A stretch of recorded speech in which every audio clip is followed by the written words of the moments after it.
to your weekly edition of the Beaver News. I'm Dana Delgado. And I'm Conrad Cartmell. We're glad you could join us this evening.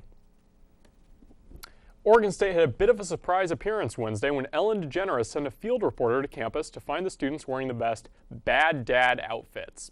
The show gave out prizes to people in attendance. We sent Anna Singer out to the quad to document the spectacle.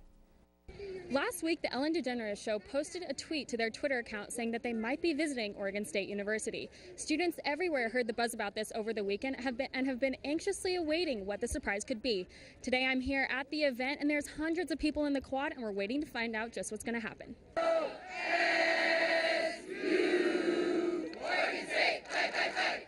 Ellen had tweeted earlier Wednesday that cash prizes would be available to those who dressed in their most outrageous dad outfits. Once she addressed OSU on live TV, she announced that 5 boxes were placed on campus, containing anywhere from $500 to $10,000. Students screamed with excitement before running to go find their prize. Guys, I told you guys to text all your friends, and you did. This is really good. Ellen's reps also traveled through the crowd to find the best-dressed dads, which allowed students to make an appearance on TV.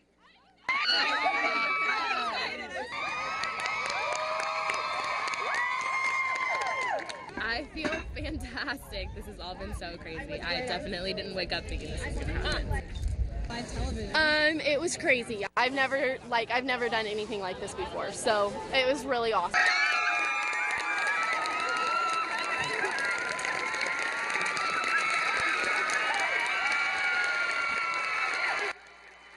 It meant something that I'll remember forever.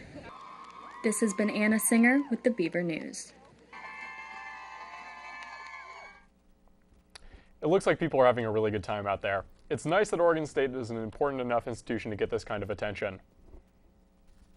With all the anticipation leading up to Ellen's show coming to campus, Conrad and I went out into the quad an hour before to get a sense of the excitement. Dana and I are out here on the quad finding out just how dedicated Ellen DeGeneres' fans are here at Oregon State. Well, Ellen's pretty much the boss. Ellen is my dad's favorite show, so I'm out here trying to get on, wish him a happy Father's Day, repping his favorite clothes, got his suspenders. She's the funniest person on TV at this current moment in time. So, I totally love Ellen. I've been watching her show forever. My mom was a huge fan of her before she got super famous, so I'm hoping to rep my bad dad swag and get out there. I am so excited to be on Ellen. I'm just here because I freaking love her and she's awesome. I'm here because I love her interviews, especially love Jennifer Lawrence, because she's like one of my idols. I adore her. So I just want to come out, wave at my mom on TV and have a good time. Well, I'm the world's best dad, so I'm here to show everybody that. My friend told me earlier she's my spirit animal. I'm like, that's you're on point. I'm here to get my kids back. I miss you, Luke and Leia. I miss you. We should go to Hawaii together. I love Ellen DeGeneres because she is the most awesome person in the world. I love watching her show. She always makes me laugh. I hope she picks me as a bad dad. I don't know how it's going to go, but I'm really excited. I love Ellen. She's seriously hilarious. She's the coolest person. I don't know anybody who doesn't like her, so I'm really happy that she chose Oregon State. She brings so much energy to this campus, and it's getting everybody really excited. I love Ellen. She's just really cool. She does some great things on her show, and she's really funny. I was at Goodwill, and people were buying the regular dad's clothes, like this, and then jeans and stuff. And I was like, you know what? What's my worst nightmare? My nightmare growing up was my dad, my friends coming over, and my dad being in his underwear. And I was like, oh, that's so embarrassing. And then I was like, I have to do it.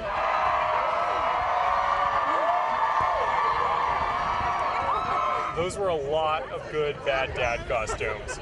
We'll see you back in the studio. Thank you again to the Ellen Show for choosing Oregon State. It really got the campus excited. Coming up after the break, Holly heads out to the quad to see what was going on today. This May was Suicide Awareness Month, and there was a display in the quad today in memory of the lives that have been lost to suicide in the last year. Holly Clausen has the story. May is known as Suicide Awareness Month. Today in the quad, CAPS produced the annual Daisy Project to remember those who passed away in the last year. The next Suicide Awareness event will be a discussion panel in the Native American Longhouse on Tuesday, May 27th at 3 p.m. I'm Holly Clausen with the Beaver News. If you or someone you know is considering harming themselves, contact the Oregon State Counseling and Psychological Services. And up next is Relay for Life with Alyssa Lolaquist. Last Friday, many groups, including fraternities, sororities, KBVR-FM, and the OSU women's gymnastics team, turned out to take part in the OSU Relay for Life event. It was an all-night relay in which team members took turns walking, jogging, or running laps around the MU quad. Throughout the night, other activities, such as a pyramid building contest and Zumba lessons, were offered. I think Relay for Life is a fundraiser for the American Cancer Society that is striving to end the fight to cure cancer. Yeah. For me, my motivation is that both of my paternal grandparents actually passed away from cancer before I was even born. So it's something that they were people that I never got to meet because of cancer. So having a solution to cancer and being able to get rid of it, that would potentially be able to stop happening for other people. Oregon State Gymnastics has been involved with the Relay for Life for quite a while. As far as I know, we have a team here every year, and it's just a way for our team to get more involved with the community and give back to the people around us. In the end, the 2014 Oregon State Relay for Life raised more than $49,000 for the American Cancer Society. All these people pretending to be the Jackson 5. Thank you so much, Alyssa. It really is a great cause. This week is Greek Week here at Oregon State, so we sent Madeline Lee and Stephanie Paul out to document the celebrations.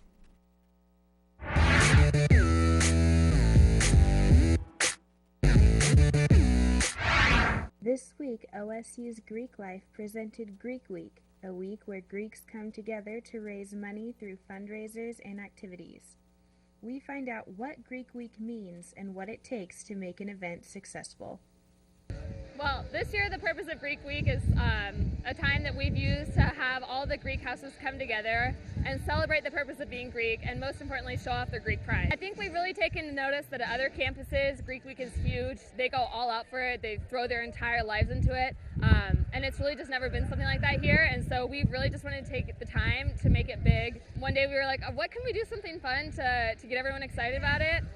Just thought of the idea of having our teams be called districts, and all of the players that we're having for the softball game and the field day are our tributes. The Greek Week activities are we're doing for all the Greek houses on campus, so that includes Panhellenic, IFC, any of the UGC independent houses, Divine Nine. We all encourage all of them to participate. We have events happening. We had Sunday through Thursday. On Sunday we had a keynote speaker come through who talked about inspirational Greek leadership. All through Monday through Wednesday, we have check-ins in the quad along with Greek Week trivia. Monday, we had our Jackson Street donation day where we had houses collect donations for Jackson Street Youth Shelter, where all of our money is going. Along with that, we had a banner in the quad that everyone was signing their letters to, and we're going to be able to give it to them. Tuesday, we had our annual all-Greek photo at the MU steps, and then following that, we had our barbecue here at 26th Street, catered by Roxy Dogs. I think using the barbecue as a promo event is a really good idea. Clearly, we had a huge success for today. I think we had upwards of 800 people come through. So if this is something that we can promote next year to make a big point, we get really a lot of people excited about this. And again, come back to 26th Street because it was a huge success. Thursday is our last day. We have a field day where we're doing a water balloon toss, a tug of war, a hot dog eating contest, and an Olympic torch relay race. And then right after that, we're going to go into the closing ceremony where we'll announce the winners of Greek Week. This year, it's going to mean more than anything to win Greek Week just because of how big of a presence it's had this year. So I think to be the district to win Greek Week this year on the year that it's making its big comeback, it's just going to have such an importance. Set the tone for next year to get everyone really excited to go for that win again. This has been Stephanie Paul and Madeline Lee for KBVR News. Well, they look like they were having a really good time. Thanks, Stephanie and Madeline. Max Bettendorf is here again this week to sit down with the new KBVR station manager.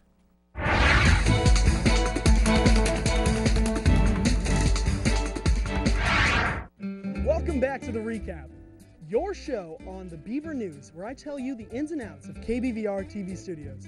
As always, I'm your host, Maxwell Bettendorf, joined today by special guest, Justin Matthews.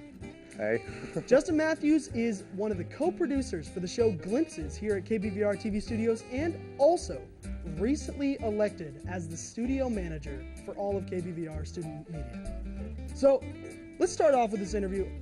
I want to ask, where did the idea of Glimpses come from? It's a very creative show, very interesting skit show, dramatic, funny in the last one. I mean, it's all over the place. Where did that idea come from? That idea actually came from a friend of mine, Tyler Sherman. He actually started Glimpses basically with another guy, Perry Grown. They started it back last spring now. Yeah, it's been going for about a year now. They started it because they wanted a film club here at Oregon State. They were looking at a bunch of options, and they came and talked to the OSU student media, and they just said, hey, well, for practicum, why don't you go ahead and start this show? You guys can be producers, and you can get your hours at the same time. So then I met Tyler in studio production class, and that's how I got wrapped up into Glimpses. He's like, hey, come join us. And I was like, yeah, sounds good. Perfect. Yeah. Shot right into it. So with a show like Glimpses, what is the writing process like for something that it clearly takes a while to film? Yeah. A long writing process. What goes into that? The writing process now is we have a week for pre-production, 2 weeks for shooting, and then 2 weeks for post. But in the pre-production week, me and my new co-producer, Aaron Davis, we come together with a script outline, so to speak, like a really rough, just main ideas we want to get down. We go to the group with it, we come up with the ideas that they also want to see in the movie, and then we go back and revise it, finalize it, and then go back to the group again to make sure that everyone's, happy with the script, and then we go ahead and proceed with the next step.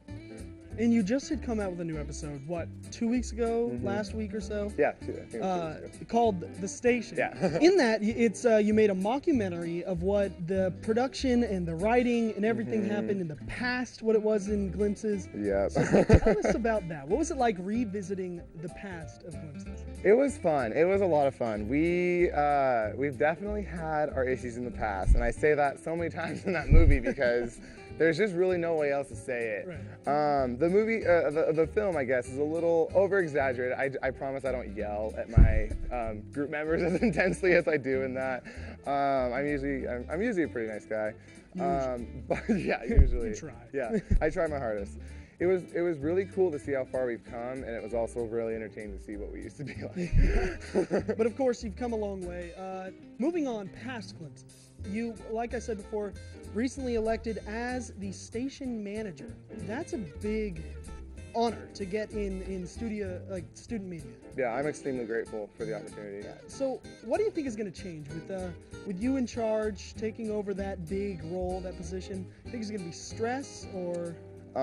Yeah, it'll be a little stressful. I'm gonna kind of restructure some things. I want to get technical aspects down. Just having a set person to go to with, hey, how do I do this? I want to make it so if a student comes in and tells me, hey, I want this show, this is what it should be, this is kind of my idea for it, then I can go ahead and steer them to, some sort of supervisor, technical director, and give them the resources to make their show what they want it to be.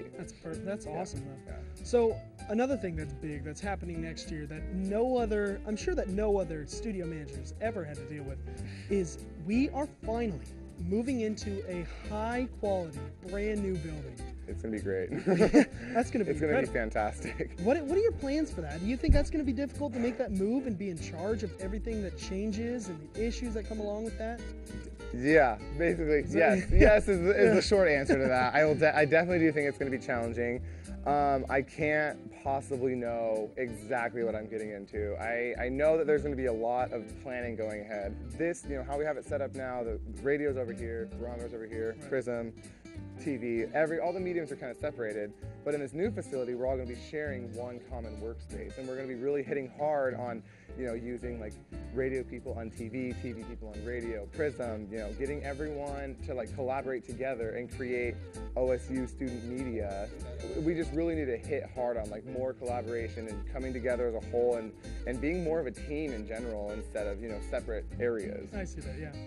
Well, I think that's all the time we have for this. Stay tuned to my show, The Recap, every Thursday on the news to find out more about what's happening with Glimpses and their progress. I'd like to thank Justin Matthews for coming in and talking with me. Thank you very much. Yeah, thank you for having me. Love to thank all of the viewers that viewed this, and I'll see you next week. Thanks. Thank you, Max. Up next, Conrad Greer takes a look at the weekend weather. We'll be right back.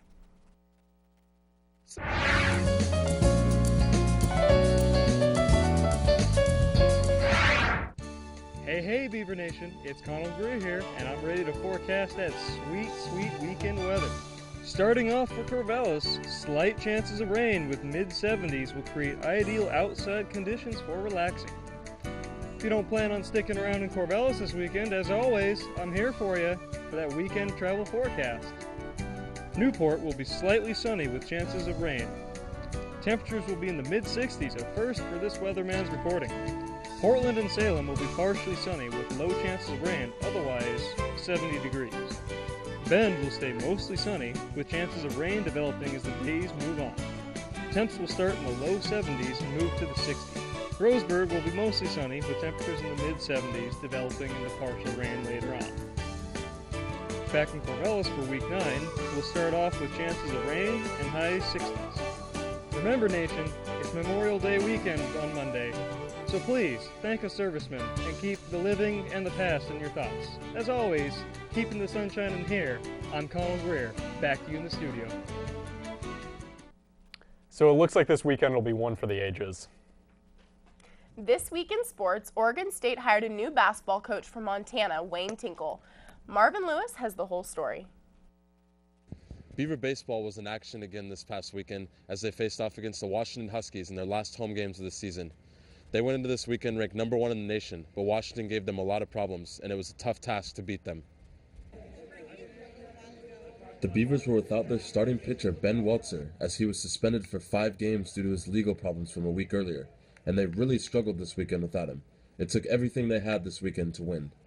The first game was a rough one for the Beavers, as they trailed the entire game. Washington took a 3-0 lead in the second inning and never looked back. The Beavers trimmed the lead to 1 in the 5th inning after Trevor Morrison batted in 2 runs. But Washington scored their final run in the 8th inning and went on to beat the Beavers 4-2. The second game was a different story.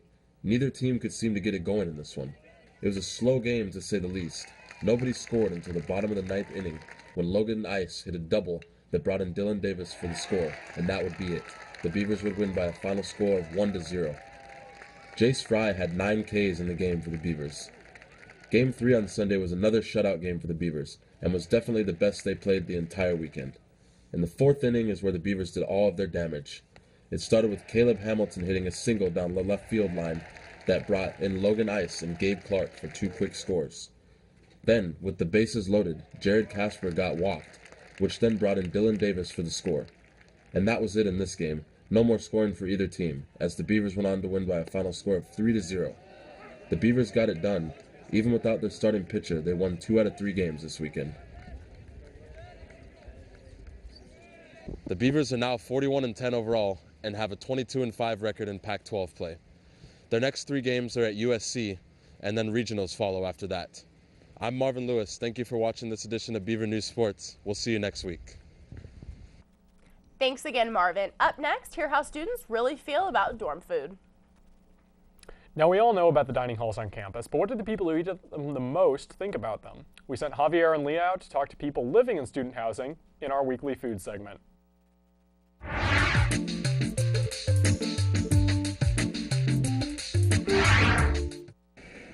Hi, we're here at West Dining Center, and Javier and I are going around and asking students what certain aspects they would like improved on in our dining centers.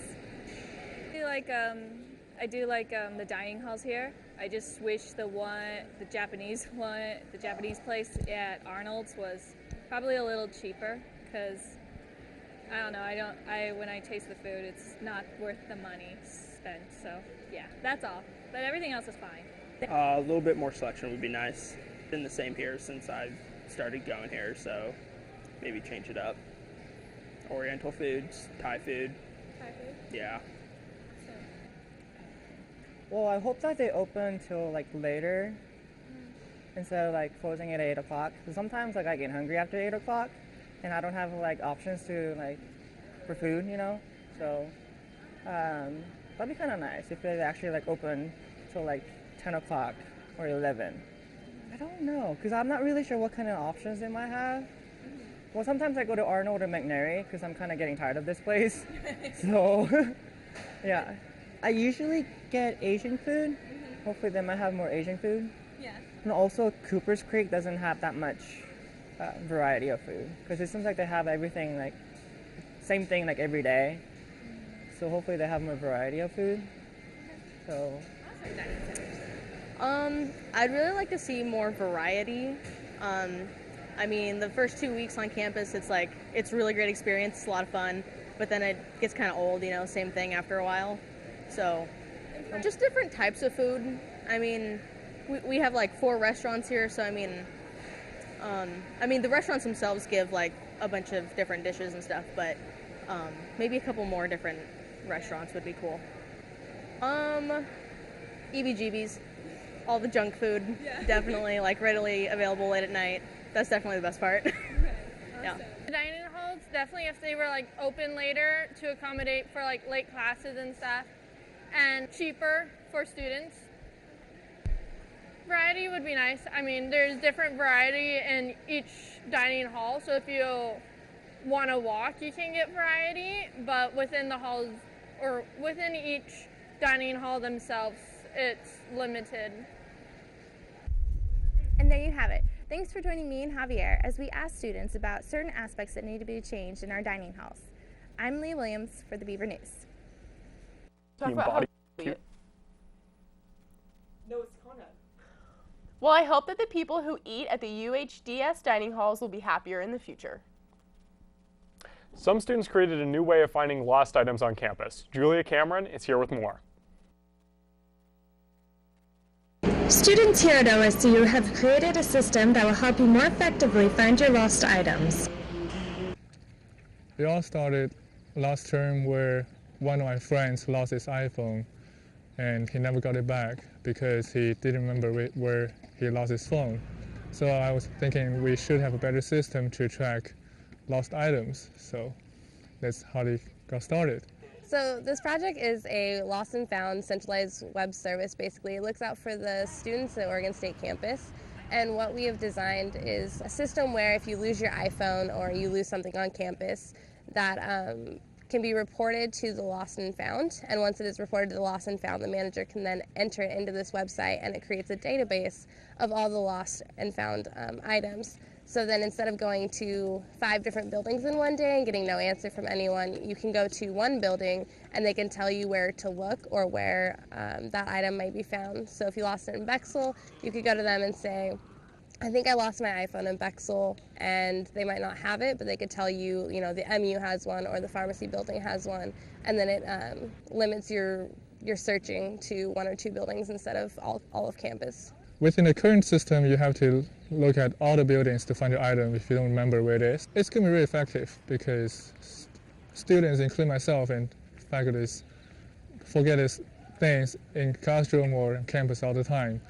And with this system, they don't have to spend much time to find the item, and it can also be more secure because it's a better tracking system, so whoever claimed the item can be tracked down if they misclaim the items that are not theirs. This webpage is just for the lost and found managers, so they're the only ones that will have access to this webpage, but it's something that'll benefit the students because it helps them to find their items. It's just something that we want to keep restricted to management only. That way people can't steal stuff and claim items that weren't actually theirs. So with this project, we really hope that it's going to be something that lasts far beyond us. So it's going to be something that can be used many years after we graduate. And it'll be something that can save students a lot of money and a lot of time and can be really valuable. So we're really hoping that this will be something that this campus can benefit from now until they find something even better than what we designed. One thing I want to mention though is that if you find an item on campus, please don't keep it to yourself and post on Facebook. Please just turn it into a lost and found location, and they will take care of logging the data to the system with all the time and description of the item. They will be the best for you and the person who lost it. Thank you. And around campus, people seem to agree that this is a useful system. I think that would be a good system to work with. It would be helpful to a lot of students and a lot of other people too. Yeah, that would be really useful. It always sucks to lose things. Yeah, it could be a fairly useful system because somewhere on campus this item has turned up and it has these characteristics. And if somebody shows up in whatever building and says, "Hi, I'm looking for this," and describes the item, if the staff across campus has been notified this thing is missing, then oh sure, it was in this building, it's in this room now, go find it, and they can go and get it. This is Julia Cameron reporting for KBVR. Thank you, Julia. If I ever lose something on campus, I'll keep that in mind. Well, that's all the time we have for tonight. I'm Dana Delgado. And I'm Conrad Cartmell. For more of your Beaver News, be sure to watch us on YouTube, like us on Facebook, and follow us on Instagram and Twitter @Beaver News.